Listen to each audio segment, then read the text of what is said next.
So there's one major problem with the Suicide Squad game, and I don't think that it is what most people think. And I'll kind of explain my opinion on that. And I guess I'll just start by providing the context that I think I'm going to enjoy this game more than the average DC gamer, the average Arkham fan. And the reason I think that is because as many some of you know this, maybe not many, but some of you know this, that I started my channel doing Call of Duty videos years before I made Batman Arkham videos, and that was actually what I started doing my channel on. I used to be a big Call of Duty competitive gamer and things like that. And so I say that to say that a shooter game set in the DC universe is more up my alley than maybe most people that are DC gamers or DC fans, right? Shooter games are my thing. That's what I spend most of my time playing. I don't spend most of my time playing third-person action adventure games like Arkham. I spend most of my time playing shooter games.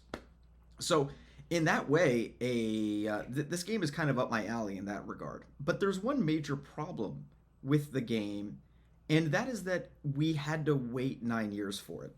And the problem with it is not the game itself. It is not that we're getting a Suicide Squad game.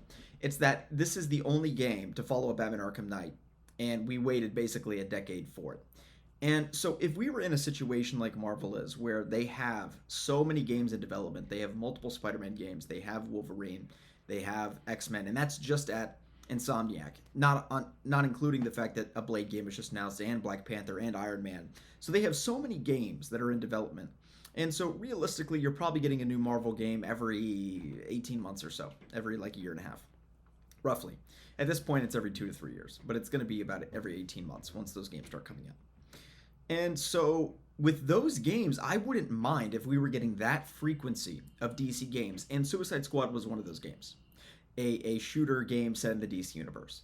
I think that, the problem with this game, putting aside the lore and the Arkhamverse, the way this affects the Arkhamverse, is that, this is the sequel to Arkham Knight. This is what we've waited 10 years for. And that kind of changes the context of the game and the situation. Because again, if this is like, okay, maybe this game's not for me, but in 18 months from now, we're getting a Flash game, and then after that, we're getting a Superman game, and then after that, we're getting, whatever.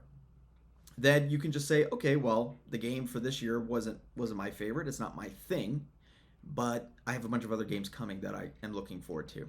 With DC, that's not the case. With DC, it's every decade there is a new Arkhamverse game, and you're either going to like it or you're not. And again, contrast this with the fact that four Batman Arkham games came out in a span of 6 years, from 2009 to 2015. Every 2 years there was a new Arkham game: 2009, 2011, 2013, 2015. Okay, so every year, every other year, there's a new Arkham game. So, if one of those four games, let's say Arkham Origins just wasn't your thing, you could be like, okay, well, I skipped that, but I still get 3 great games in a 6-year time period. That's plenty of content to play. With this new dev cycle that they're on, of a new DC game every decade, I just, it changes the formula, because they only get so many cracks at it. And so if it's going to take 10 years to make a game, I want it to be Superman. If it's going to take 10 years to make a game, I want it to be Flash, whatever. And I say I want, it's just my opinion. Obviously they don't listen to me or ask my opinion, and that's fine. I'm just saying, I'm not saying I want as I'm demanding it, just my opinion. Okay, these are just my thoughts. My thoughts are that if this game was one of 6 games that we had gotten in the last 10 years after Arkham Knight, it would change the formula. Like, people wouldn't hate it as much. The fact of it is that the fact that this is the only game that we're getting in the Arkhamverse after 10 years of waiting is kind of a letdown. And again, this game in a vacuum, where it's just a game that comes out and we have plenty of other DC games to play, and the last 10 years have been populated with many DC games, okay, that's one thing. But that's not the situation. Again, the last game that Rocksteady made was in 2015. And this comes after, they were spending 2-3 years on every Arkham game that they made. And this game took 9, and it doesn't look 3 times as good as Batman Arkham Knight, It doesn't look any better than those games, and it's taken a lot more time.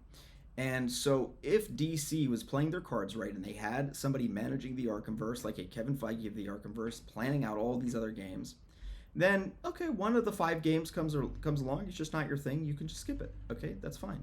But this is our follow up to the Arkhamverse, and look, if we're getting a new Arkhamverse game every 10 years from Rocksteady, um, shit, I'm 26 now. I've only got how many games do I like? Six tops? I don't know.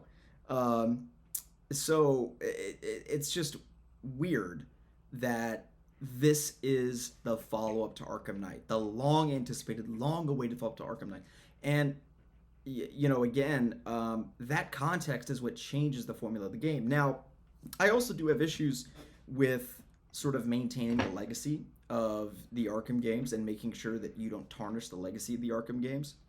I won't get too much into this because that's not really the point of this video.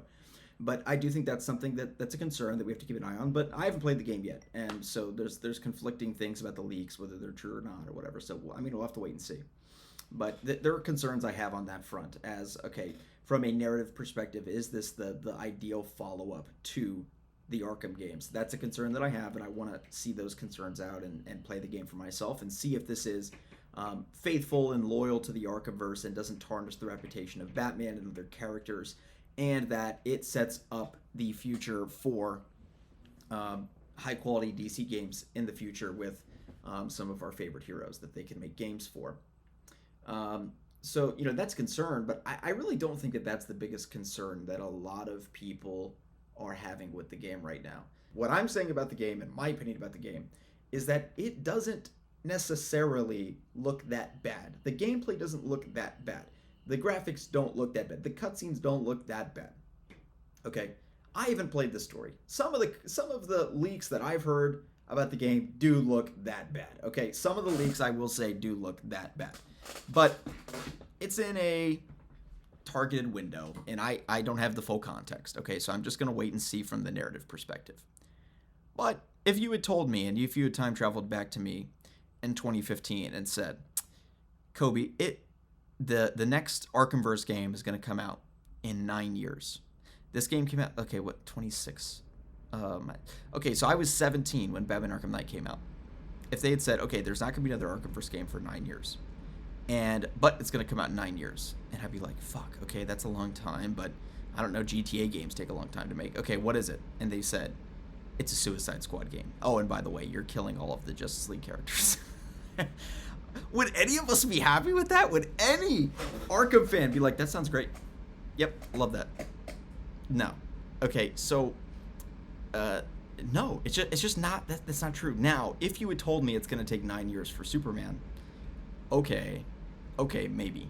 It's going to take 9 years for like Flash, and it's going to be like GTA sized Flash, and you're just going to be able to run all around fucking whatever, the East Coast. Okay, maybe 9 years, that's a long time. But I mean, that's how long games take these days. But for the fact that this is the only game we're getting in the Arkhamverse for a long time, after this game, it's going to be a long time until there's another one.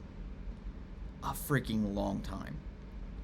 And I'm sorry, but in that context, this game being the game to follow up Arkham Knight is a bit of a letdown.